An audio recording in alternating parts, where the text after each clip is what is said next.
If you can possibly imagine how much work we put in to putting on the high holidays, how much study, preparation, writing, how much administration, and then the sheer physical exhaustion of putting on a holiday like Yom Kippur, of speaking so many times and leading so many prayers and doing it while fasting all day and being nice to all of you at the same time. If you can possibly imagine how much physical exertion and spiritual energy gets invested in the holidays, then you can begin to imagine how much we look forward to this night, to praying and dancing and singing and drinking and getting goofy and having fun and letting go of all of the reverence of the holiday. This holiday wasn't created for you. This holiday was created for us. This was a holiday created so that those of us who have spent so much of our heart and souls putting on moments of reverence and respect and responsibility over the holidays could have one night of drinking scotch in shul and not being ashamed of it. One night of dancing with the Torah and showing that it is really a tree of life. One night of just sheer revelry. But tonight, none of us have the appetite for that. None of us have the strength for that. Because tonight we stand with our friends, our community, our family around the world in deep grief and in deep, deep worry. Because tonight we're under attack. And tonight there are so many kids who have been taken, who have been murdered. And there are so many of our kids like Benny, like Ben Harden, who have been called up to defend. And so we thought that instead of the dancing that we so cherish, what we do is what Jews have always done when catastrophe came near. We will attach ourselves to Torah. We will learn and think and be together as a community. And I will apologize at the beginning if both Rabbi Leibowitz and I get emotional at this, and not our usual homiletic self, because a good deal of both of us is there. Because friends and family and colleagues and teachers and memories and hopes are planted in Israel. And today it's all under attack. Today it's all under attack. My brother's in Herzliya. Herzliya has never been attacked ever, but he was under an orange alert. They told him to get to the shelter, and they told him to be ready to welcome families from the south, from Sderot, into his apartment. The whole country is mobilized at this point.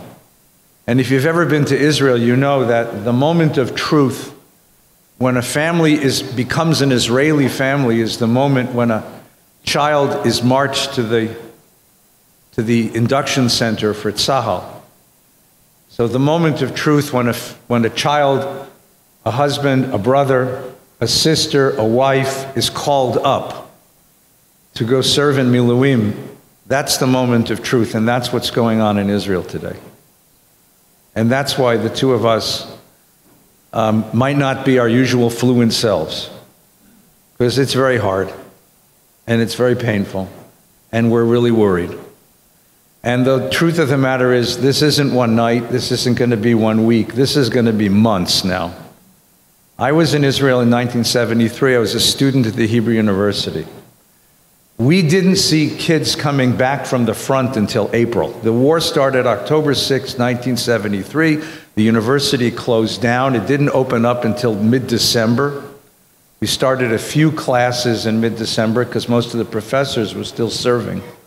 But they did open some classes for foreign students, so I left the kibbutz where I was working and I came to university and I studied. And in April, the guys started coming back from the front. And they were really broken. And that's what this is going to be too. So we need to be prepared for that together. And we'll be talking about that over time. But I do appreciate that everyone is here tonight and that we came to be together and to hold each other and protect each other during these very difficult moments. let's talk about Israel and why it exists. Let's go back over those lessons. Every Yom Kippur ends with the words, L'shana haba b'Yerushalayim. Every Pesach Seder ends with the words, L'shana haba b'Yerushalayim. Every prayer service in the Amidah has the words, V'techazena einenu v'shuvcha l'tzion berachamim. Return us to the land of Israel. Next year in Jerusalem. We say these words over and over again. We've said these words now for thousands of years. But even though Jews said those words for thousands of years, they didn't go back. Why didn't they go back? If they've been saying at the end of every Seder and at the end of every Yom Kippur, next year in Jerusalem, why didn't they go back? They didn't go back because starting in the 3rd century, just 100 years after the temple was destroyed by the Romans, the rabbis made a decision.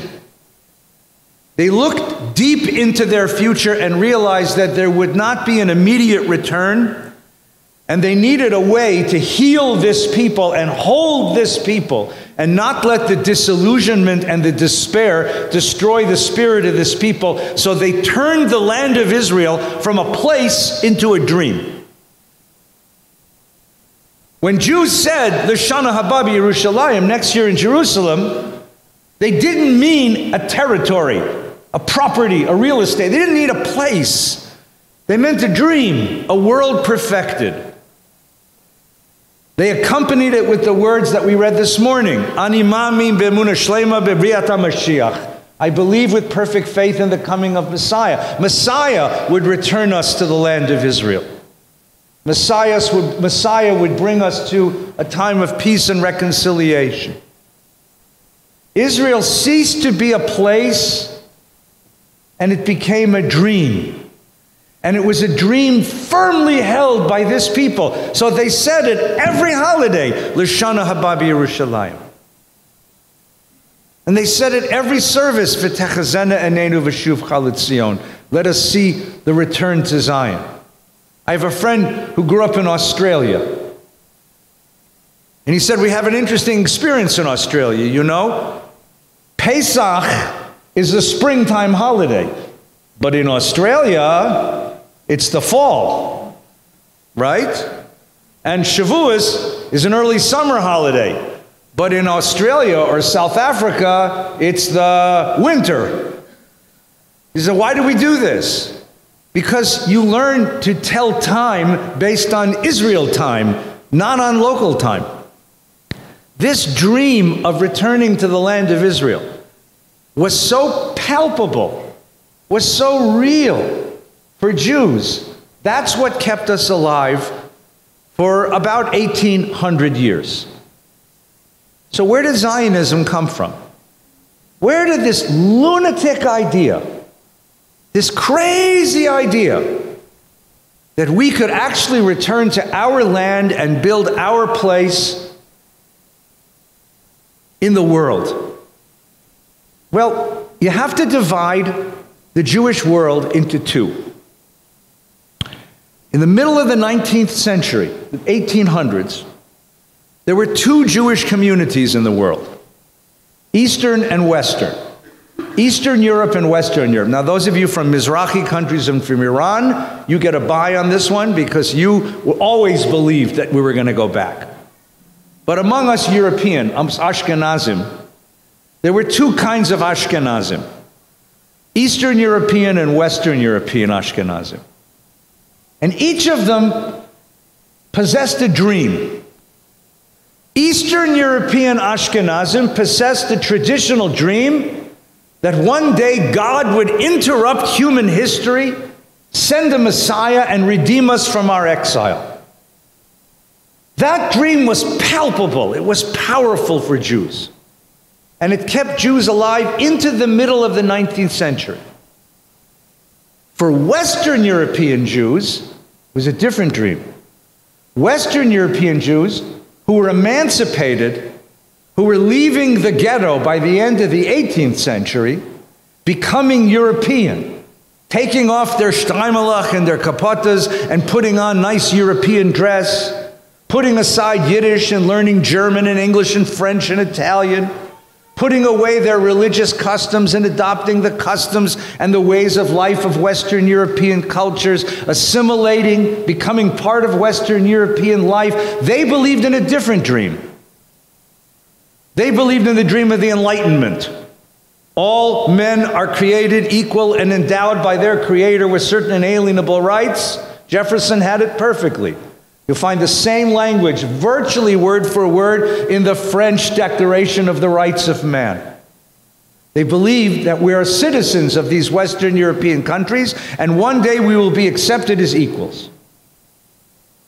Eastern European Jews believed in the dream of God's Messiah. Western European Jews believed in the God of the Enlightenment. And that sustained us into the middle of the 19th century. And then both dreams melted. And Zionism was born out of the wreckage of those two dreams. And we know how it happened because we have the documents. We know how it happened because we have the documents, because this is still relatively recent history. The Eastern European dream began to melt in the middle of the 19th century, beginning at the end of the 19th century with the pogroms in Russia. But in particular, it really melted, it really fell apart in 1903, in April of 1903. When there was a pogrom in the town of Kishinev in Moldavia. And in that town, what happened was a familiar story. A Christian child disappeared around Easter time. And the Christian church, encouraged by the Tsarist authorities, blamed it on a blood libel on the Jews.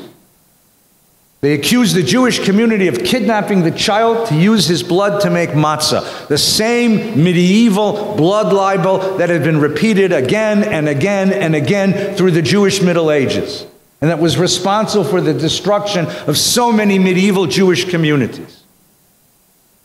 Whipped up by sermons in the church, the Christian community of Kishinev rose up and rampaged through the streets of the ghetto of Kishinev, killing and maiming and raping and destroying and burning. And this was a shock. It was a shock, first of all, because it was the 20th century. And everyone believed that somehow with the turn of the 20th century, we would put aside the superstitions of medieval life and adopt a more cosmopolitan, a more universal, a more rational way of life. It was a shock because now we had mass media, because the telegraph now crisscrossed the world. And the reports came to New York very quickly and were reported on the front page of the New York Times. It was a shock to the Jewish world, who really believed that somehow we had turned a corner in this world. And when the Kishinev pogrom happened, the Zionist Club of Odessa, which you hear about in the news a lot today, which is in the south of Russia, south of Ukraine, the Zionist Club of Odessa sent a young writer by the name of Chaim Nachman Bialik to Kishinev to write a report. Bialik was a Lithuanian Jew, educated in the Volozhin Yeshiva. The Volozhin Yeshiva is Harvard. It's the greatest yeshiva in the world, still is, by the way. They moved to Bnei Brak.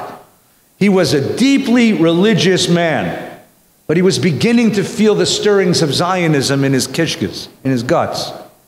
And he went to Kishinev to report on what he saw.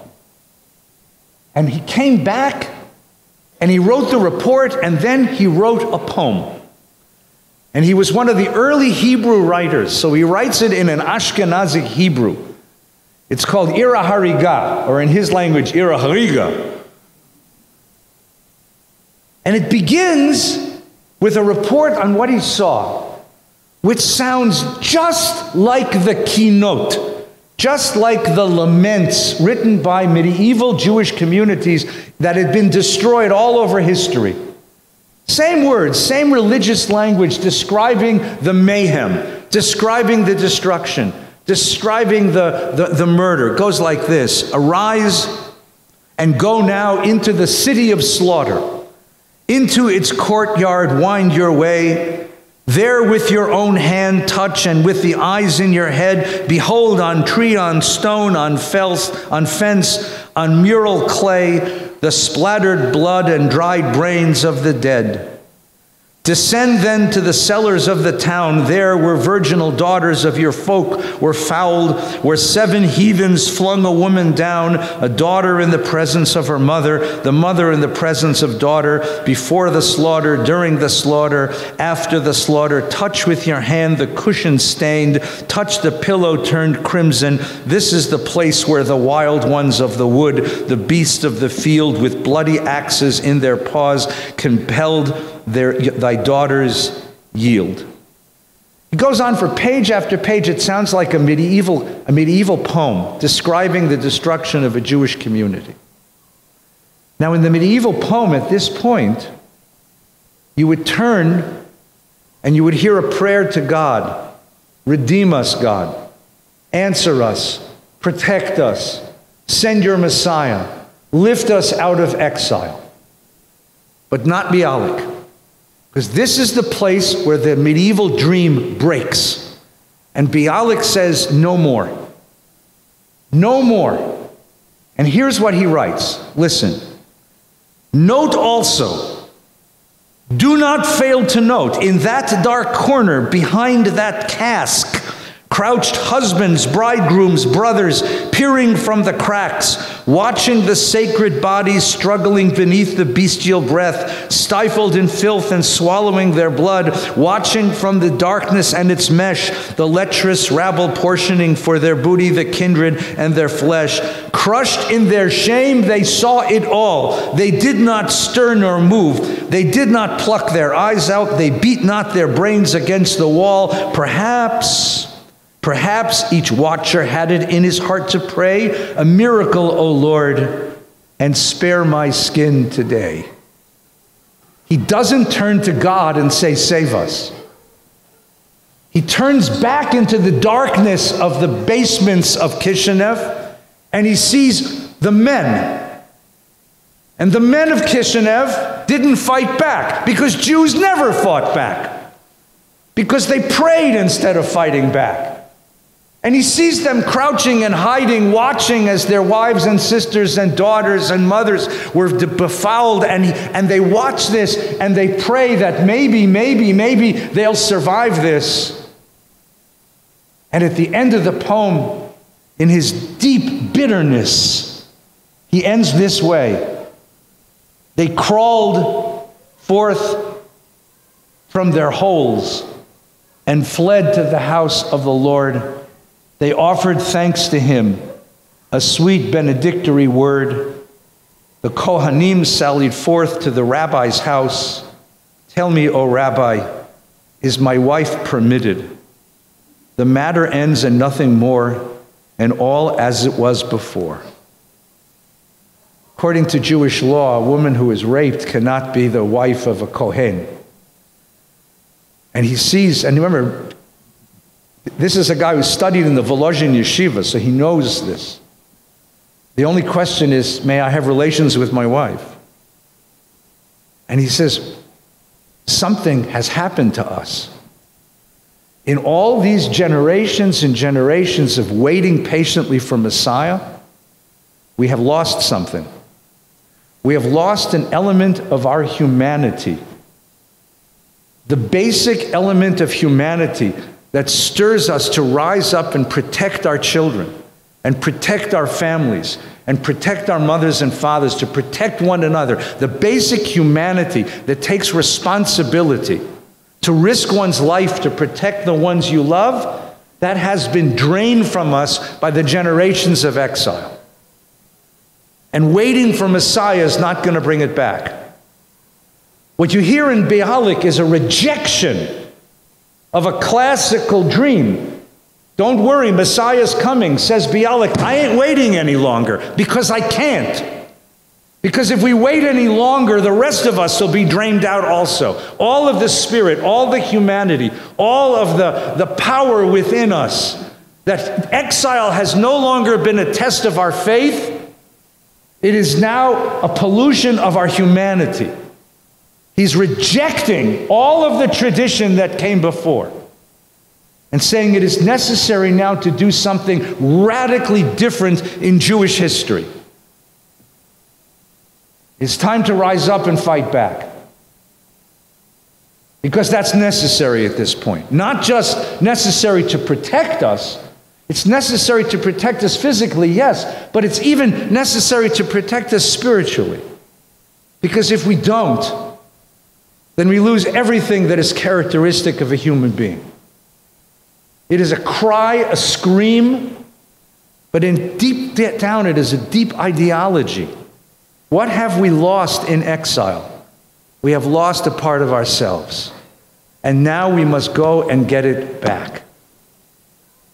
That is the end of the Eastern European dream. And that's why when Zionism rose, so many Eastern European Jews rose up with it and said, this is who we must be. That's why so many of them left Eastern Europe and went to Israel to build the country, to become the people we needed to become at that point. The Western European dream died shortly after that as well. The Western European dream died in 1895 when a young man named Alfred Dreyfus, a Jew who was raised in Alsace-Lorraine, attended French military schools in Alsace-Lorraine, reached the rank of lieutenant in the French army. And you know that an army of a country is its most conservative sort of place. He reached the rank of lieutenant in the French army, the French military. The French had a war with the Germans, and they lost because that's what the French do. And they needed to blame somebody, so they turned on Dreyfus. And everybody knew this was false. Everybody knew it was false. The evidence was completely cooked. But they convicted him. And they marched him out to the balcony of the École Militaire in Paris. It's a wonderful movie, by the way, with Frederick March. And they ripped off his epaulets and they broke his sword and they condemned him to Devil's Island. And it wasn't for some years later when Émile Zola took up his case that he was redeemed. But at that moment, something remarkable happened. There was a crowd watching this. A crowd of French people. A crowd of French citizens, French patriots. And when they saw this, they started shouting. But they didn't shout death to the enemy. They didn't even shout death to the traitor. They shouted death to the Jews. That here it was, 1895, which is 100 years after the French Revolution had promised liberté, equalité, fraternité, and Jews were given civil rights in France, that they still weren't seen as part of France, and that the crowd was so ready to turn on them. Well, there was a young reporter, a guy who had been sent by the Vienna Free Press to Paris to go to operas and coffee houses and write restaurant reviews and play reviews and literary reviews, and he happened to be in the crowd watching. His name was Theodor Herzl. And he was the most unlikely Jewish hero ever. He had a deep sense of Jewishness, but it was a Western sense of Jewishness. He was much more Viennese than he was Jewish. And he watched this and he was just blown away. And the story is that he retreated to his hotel room, and in a 3-day fit, he kept having these manic moments. In a 3-day fit, wrote a 96-page pamphlet called The Jewish State. And what he said in that pamphlet was very powerful. It was the end of the Enlightenment dream. Here's what he writes. We are a people, one people. Now already that's controversial. Because if you were to ask a French Jew on the street, and by the way, he takes this pamphlet to Rothschild, who was the richest Jew in Europe, and he knocks on Rothschild's door, and he hands the butler his card. Now, he was a famous writer. I mean, this is like having, Thomas Friedman or Bret Stephens or Walter Cronkite show up at your front door, right? And he hands the guy the card, and the guy lets him in, and Rothschild comes down to see him, and he hands Rothschild the book, and Rothschild opens the book, and that's the first thing he reads. Now, Rothschild and his family had spent their entire careers, their entire lives, and their enormous fortune banking, trying to prove what? We are Europeans. We are Europeans of the Mosaic faith, but we are Europeans. And here's this Herzl guy, famous writer, shows up, and his first line is, no! We are still Jews. And we will always be Jews in their eyes. So we might as well start being Jews in our eyes. And this is what he writes. We are one people. We have honestly endeavored everywhere to merge ourselves in the social life of surrounding communities and to preserve the faith of our fathers. We're not permitted to do so. In vain are we loyal patriots. Our loyalty in some places running to extremes. In vain do we make the same sacrifices of life and property as our fellow citizens. In vain do we strive to increase the fame of our native lands in science and art, her wealth in trade and commerce. In countries where we have lived for centuries, we are still cried down as strangers, and often by those whose ancestors came after us. It's the majority who decide who are the strangers, as it is with everything that arises in the relations between nations. It's a question of might. I don't surrender any morality here by telling you, he says, that in questions between nations, might precedes right. The power of the community and the depth of its hatred, its latent hatred for Jews, is not going to go away no matter how nice we are, no matter how European we are, no matter how well we speak French or German or English or Italian, no matter how much we contribute to the outside community, no matter how entrenched we are in universities, in the arts, in business, he says, we're never going to be accepted. We're never going to be accepted. He had dreams. I'm convinced of this. If you read his diaries, you can see this. He saw the Shoah coming. This is 1896. He saw the Holocaust in his dreams. He thought it would start in France. He would have been surprised that it started in Germany, but not that surprised. He thought it would start in France because he saw that there was a deep antipathy toward Jews in Western Europe, no matter how much we thought we were secure. I don't know how many of you got to see Tom Stoppard's play Leopoldstadt, which won the Tony on Broadway this year. If it comes to LA, you need to go see it. It is 4 scenes in 4 different years, 4 different generations of a Viennese Jewish family, starting in 1895 and all the way till 1955. And you watch what happens to that dream of the Western European Jew, that we will be accepted, we will have a place, we will be safe.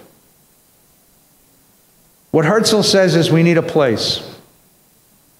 We need a place because we'll never be accepted here. We need a government because the only way to really defend ourselves in this world is to have a government.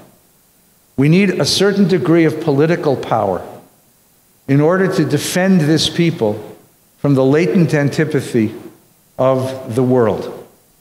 And this becomes the Western European version of the dream. 2 dreams died at the end of the 19th century. The medieval Jewish dream that one day God will redeem us and all we have to do is live pious lives and wait. And the modern Enlightenment dream that we'll be accepted one day and don't need to do anything. One day we'll be accepted within the world. And it's out of the wreckage of those 2 dreams that grows a new dream. Liot am chavshi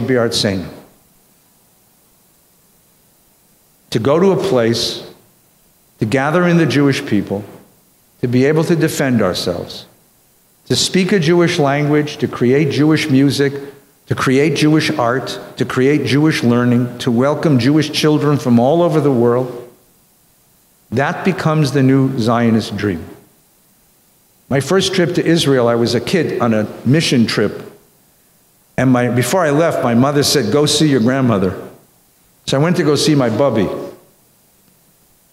And I told her, she said, where are you going? I said, I'm going to Israel. She says, whoo, you're going to Israel?